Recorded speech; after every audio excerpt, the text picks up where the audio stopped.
Mesdames, Messieurs, bonsoir et bienvenue à cette édition de 19h. Tout de suite, les titres. 42 membres du mouvement Luncha arrêtés ce matin lors de la marche contre la persistance des massacres à Béni, mais également prêts pour combattre la malaria. C'est le terme de la journée mondiale de lutte contre le paludisme célébrée ce mercredi 25 avril. Plusieurs manifestations ont été organisées à l'occasion. C'est tout pour les titres. Merci de continuer à nous faire confiance. Les détails à présent.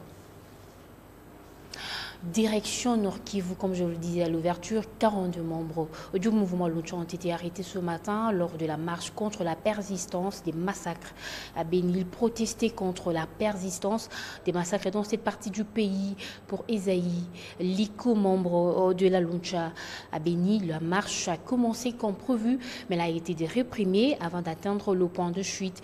Il déplore des blessés et des arrestations de marcheurs par les éléments de la police qui ont usé de la force. La situation de droit. Nous y reviendrons avec les images du ministère de l'Intérieur. Tout d'abord, la situation de droit de l'homme au cours du mois de mars, aussi la stabilité de la situation sécuritaire dans le territoire des Djungu en Ituri. Ce sont là les principaux sujets autour desquels a tourné le point de presse de la MONUSCO de ce mardi. Le compte rendu par Amen Dimoni. À Djougou, théâtre de violence armée il y a peu, la situation s'est considérablement apaisée grâce aux efforts conjugués FARDC, police et MONUSCO. Le porte-parole militaire s'en est félicité. Florence Marshall, porte-parole de la mission onusienne, est revenue face à la presse à l'entendement du concept sécurité des civils tel que repris dans le nouveau mandat de la MONUSCO. Yvan Edoumou, chargé de communication de OCHA, est revenu quant à lui sur les échanges en cours avec le gouvernement de Kinshasa pour harmoniser le vu au sujet de la guéguerre des chiffres concernant la crise humanitaire que connaît le pays. Autre précision de OCHA RDC, la répartition de fonds collectés s'est faite selon les secteurs d'activité et les structures choisies par les donateurs. Pas d'illusion donc au sujet de la gestion des 528 millions de dollars collectés. Et le Bureau conjoint des Nations Unies, dans son rapport pour le mois de mars, s'est félicité de la tendance à la diminution des violations de droits humains. Du côté de la mission onusienne au Congo et du Bureau conjoint des Nations Unies aux droits de l'homme, le meeting des l'UDPS à Kinshasa ne s'est pas soldé par des incidents et autres cas de violation des droits de l'homme. Il n'en a pas été le cas dans la province de la Chopo ou à Béni, dans le Nord Kivu. Il serait trop tôt donc de se frotter les mains, de se réjouir de la situation. Florence Marshall, porte-parole de la MONUSCO, et Abdoulaziz Thioye, directeur du Bureau conjoint des Nations Unies aux droits de l'homme, l'ont dit au micro des Théodore Tutolé. Suivez. Ce que je peux dire, c'est exhorter les autorités à poursuivre dans cette direction et permettre aux partis politiques et à la société civile qui le demandent de pouvoir réellement exercer le droit à la liberté de manifestation. Donc, il faut dire sur la voie publique, parce que nous sommes en contexte électoral et il va de soi qu'un peu plus de flexibilité devrait pouvoir être observée en ce qui concerne la liberté qui est octroyée aux différentes organisations, sociétés civiles et partis politiques de pouvoir se réunir sans entrave. Bon, il est trop tôt pour tirer une tendance, hein, parce que ça s'est passé à Kinshasa. Il y a, dans le même temps, il y a quelques entraves qui sont observées pour ce qui est de Kisangani. Donc je crois que nous allons continuer à observer pour voir un peu si c'est une dynamique qui se confirme. Parce que je rappelle que ce matin, une manifestation a été dispersée à Béni. Hier, une manifestation a été empêchée à Kisangani. Un membre de la société civile a été arrêté et jugé en procédure de flagrance. Voilà, donc il y a une appréciation variable. Toujours est-il qu'il nous faut continuer à observer et maintenir le plaidoyer afin que la tendance qui a été observée hier ce qui a été observé hier puisse se perpétuer et que les autorités soient un peu plus enclines à laisser les gens exercer librement leurs droits. Merci. Revenons maintenant aux images du ministère de l'Intérieur. Le ministre de l'Intérieur était à l'Assemblée nationale pour présenter l'annexe du projet de loi sur la répartition des sièges. Suivez dans ce reportage de Amen Demwani.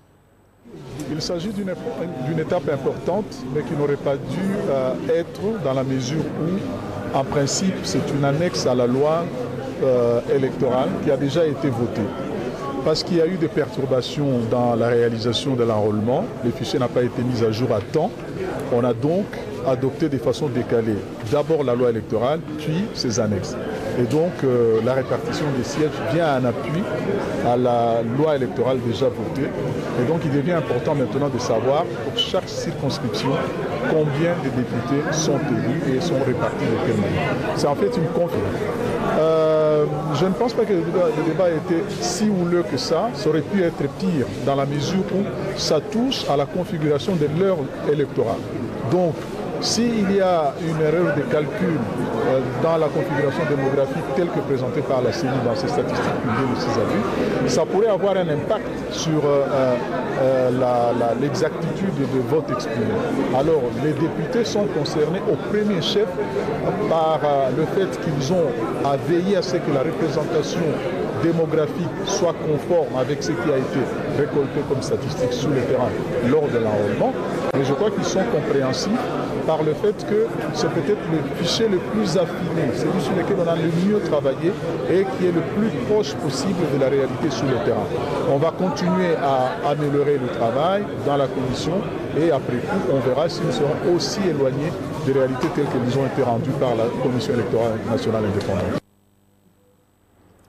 À propos du meeting de l'UDPS tenu hier à la place Sainte-Thérèse dans la commune d'Ndjili, Félix Tshisekedi est revenu sur plusieurs questions, notamment les élections et le compromis trouvé entre le gouvernement, les familles politiques et biologiques sur le rapatriement de la dépouille d'Étienne Tshisekedi dont la date n'est pas encore annoncée. Tout s'est passé dans les calmes sans incident. Félix Solonga et Eric Kalamay.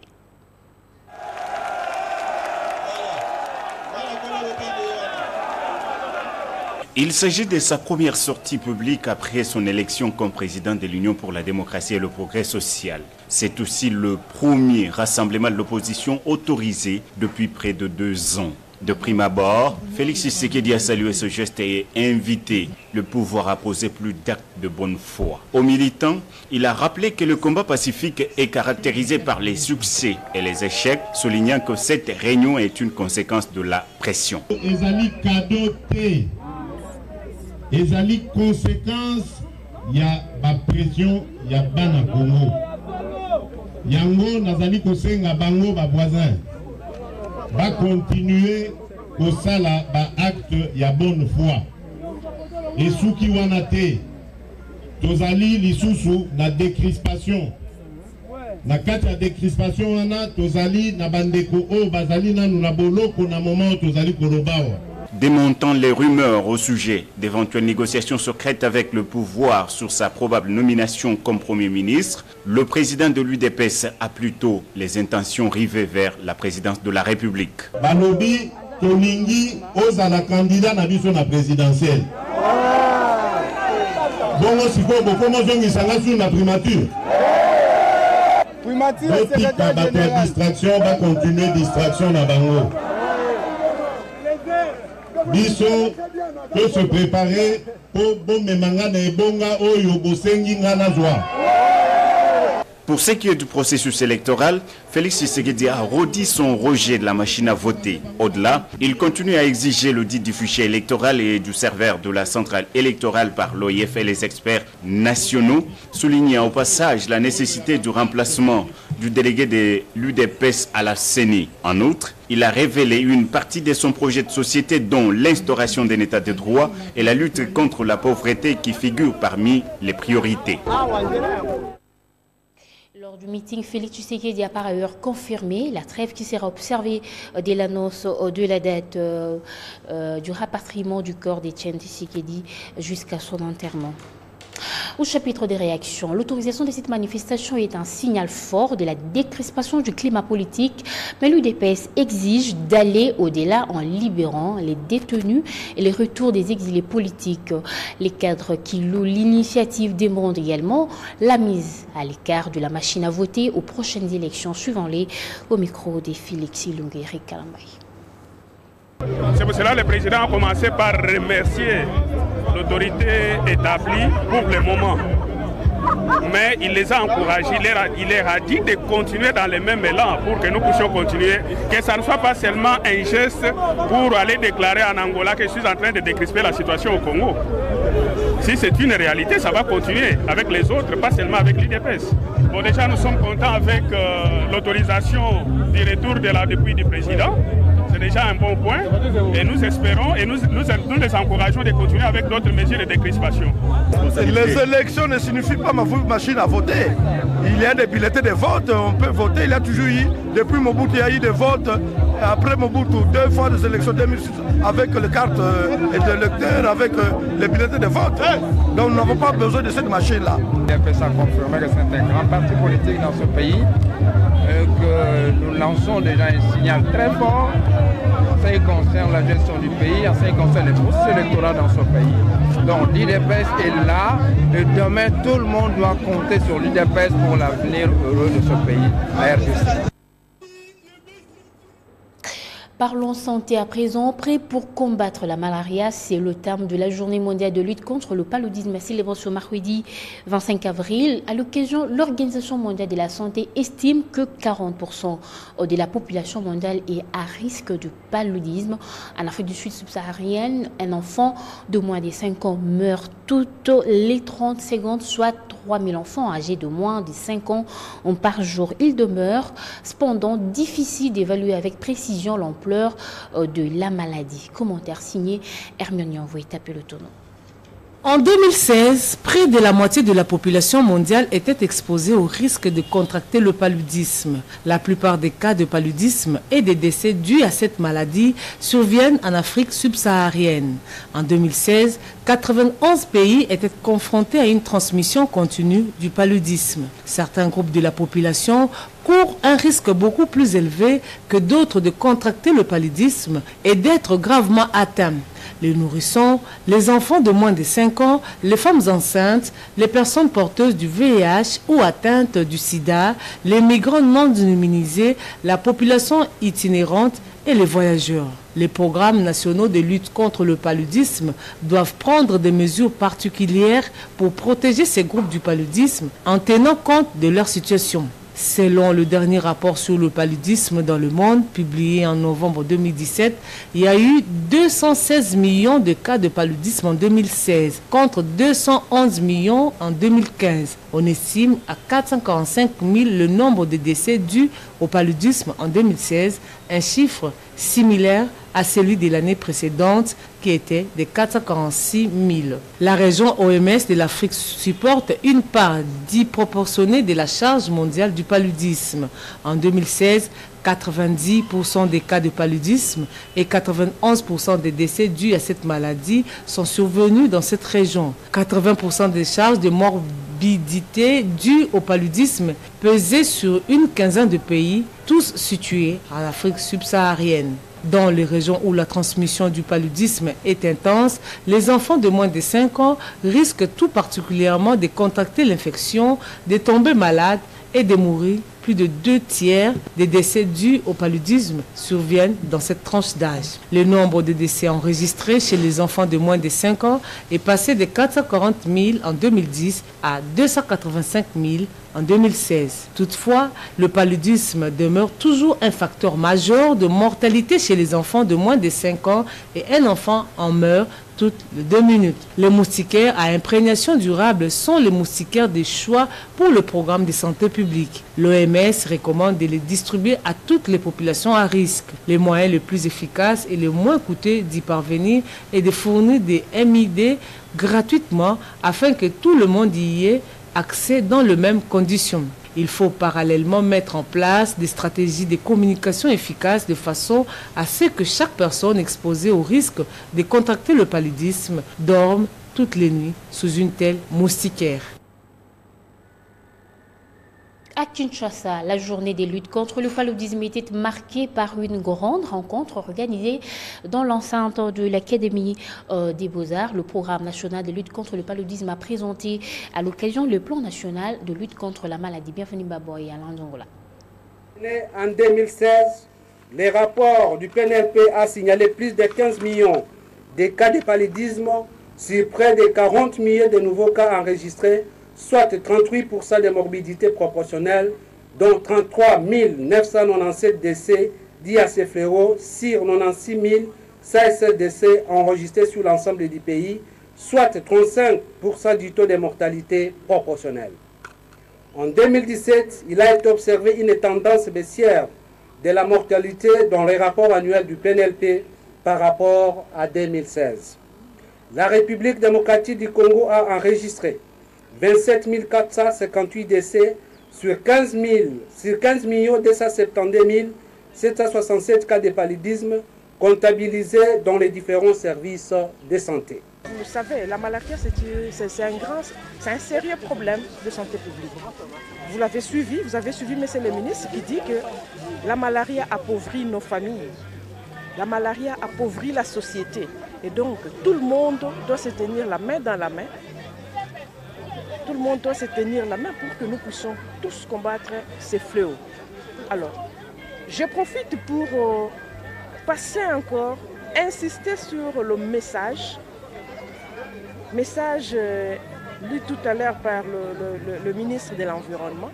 Nous voudrions que tout le monde assure l'assainissement intra- et péri-domiciliaire, que chacun s'occupe de la propreté de sa maison, de sa parcelle. Ça, c'est la première des choses. Deuxième chose, nous voulons insister sur l'utilisation correcte de la moustiquaire imprégnée d'insecticides. Nous demandons à la population de dormir et de faire dormir toute la famille sous la moustiquaire imprégnée d'insecticides.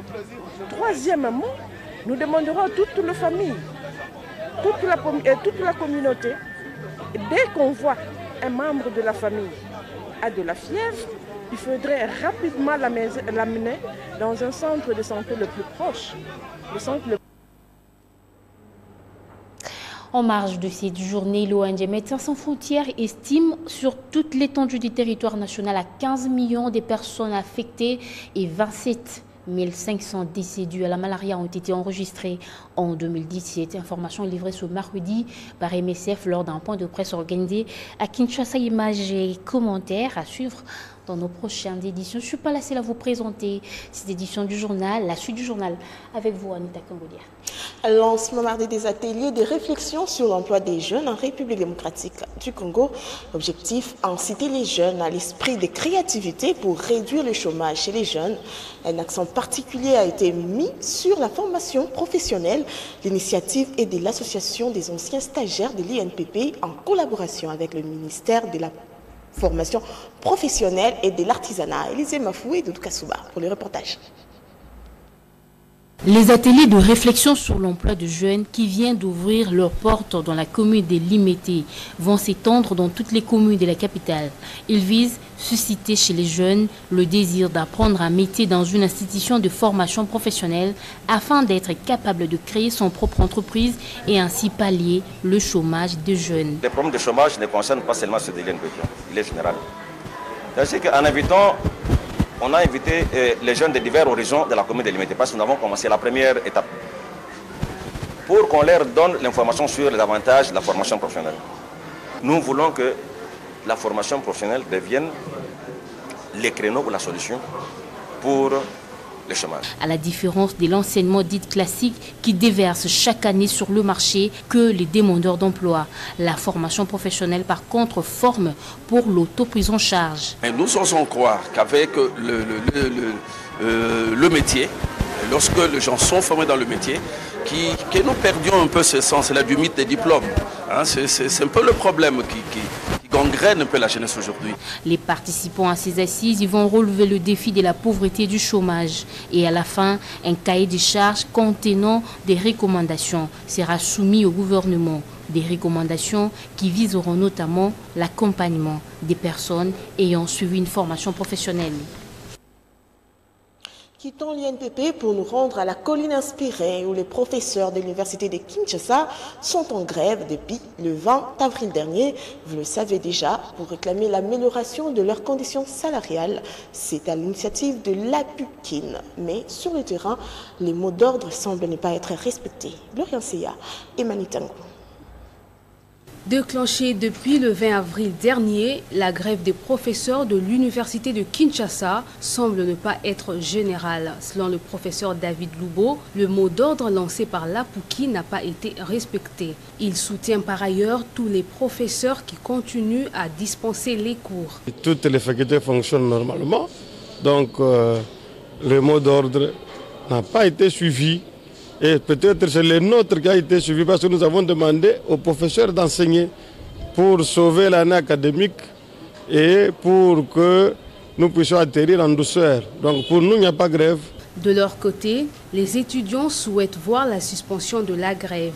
Ils affirment que ce mouvement handicape les activités académiques. On est là depuis le lundi, on vient, on n'étudie pas, les profs n'est pas là. Il n'y a que les CT qui donnent le TP, les profs n'est pas là. Comme aujourd'hui, on était là depuis 6 heures, on avait cours le matin, les profs n'est pas venu. On nous a dit de patienter jusqu'à 12 heures.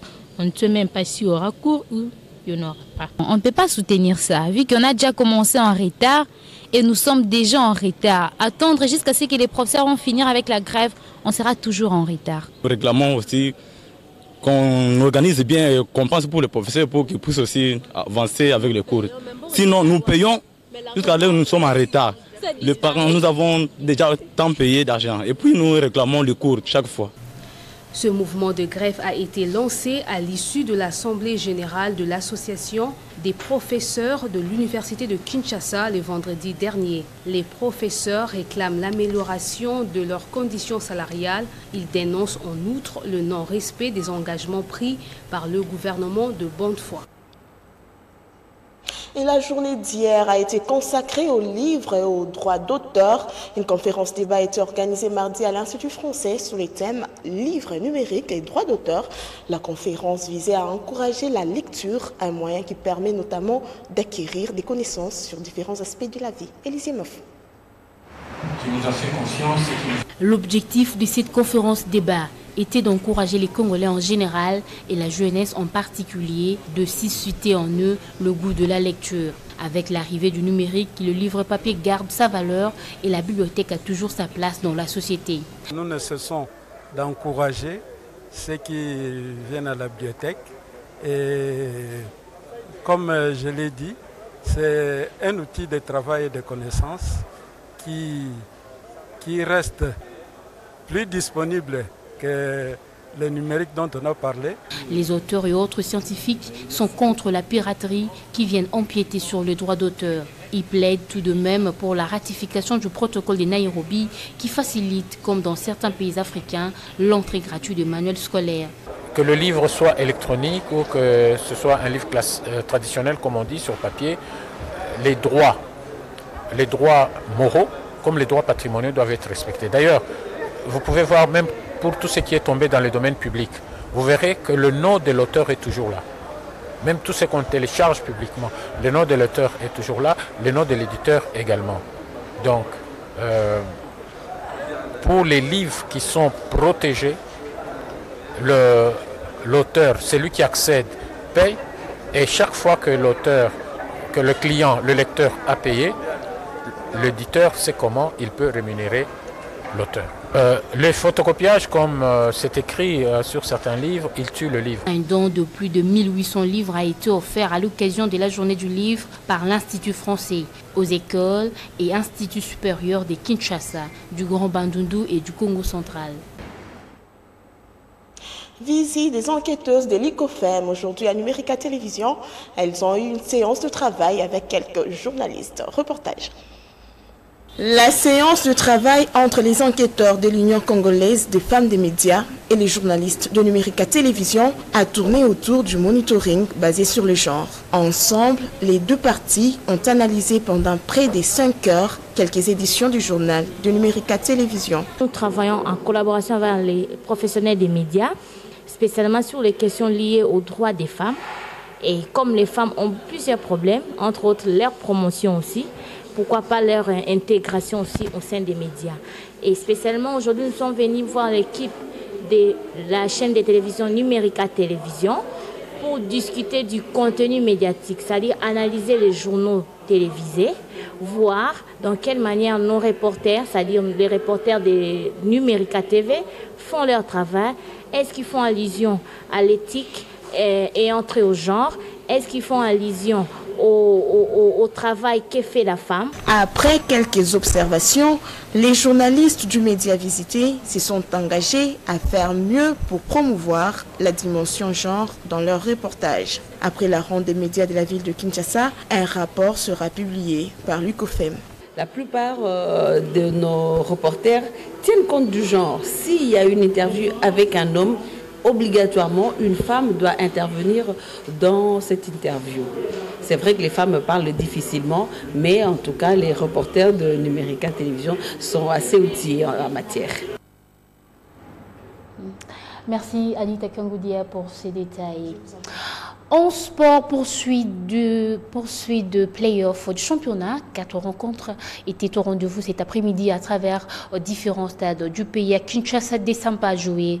Les Rangers et The Club s'est opposé au groupe Bazano de Lubumbashi. Junior Bopemba, commentaire.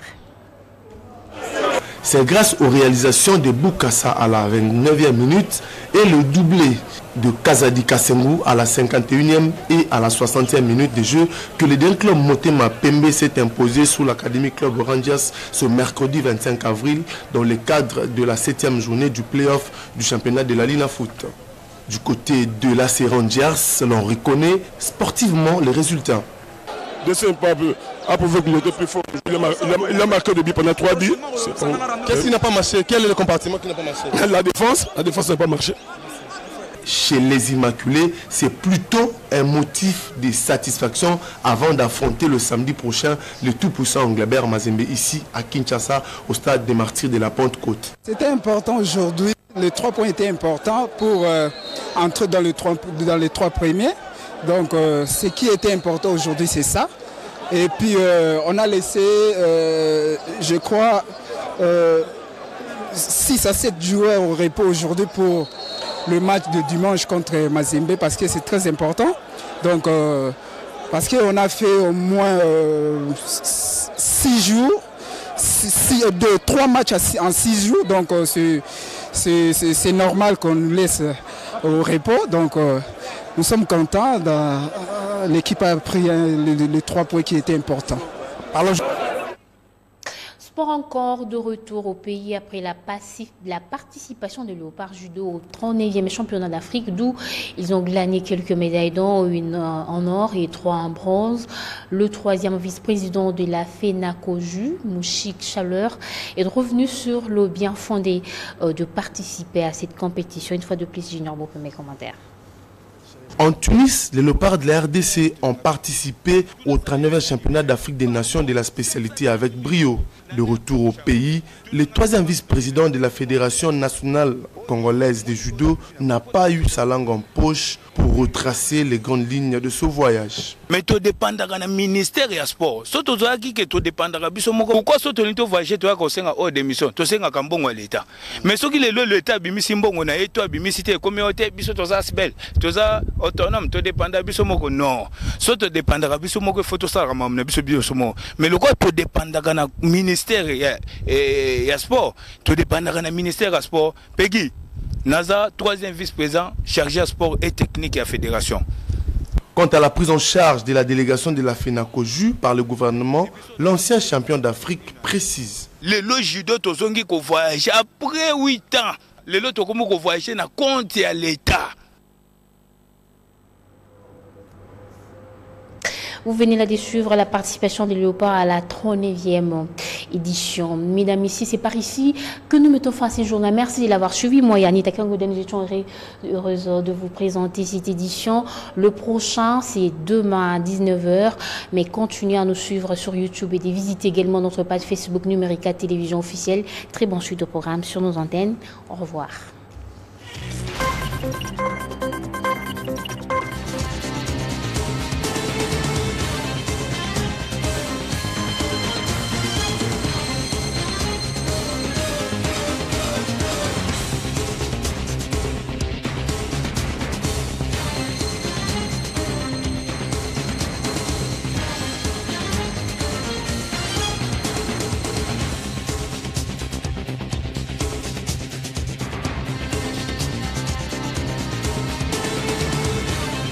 a plu au Seigneur de rappeler à lui l'âme de sa fidèle servante, Sophie Kwambi, décédée à l'hôpital de référence de Njili à l'âge de 90 ans. La famille Mouyemba ainsi que M. Serge Mitelezi, caméraman à Numérica Télévision, annonce aux familles, amis et connaissances ainsi qu'à toute la communauté Tchokwe de Kinshasa que la levée du corps de la morgue de l'hôpital de référence de Njili interviendra le vendredi 27 avril 2018 à la mi-journée. La dépouille mortelle sera ensuite exposée en la salle FM située sur avenue Lumumba, quartier sans fil, commune de Massina, référence à Rebetani. La mise en terre interviendra le samedi 28 avril 2018 dans l'après-midi au cimetière de Siforko. Les familles éplorées demandent à tous ceux qui ont connu Sophie Kwambi de garder une pensée pieuse en sa mémoire.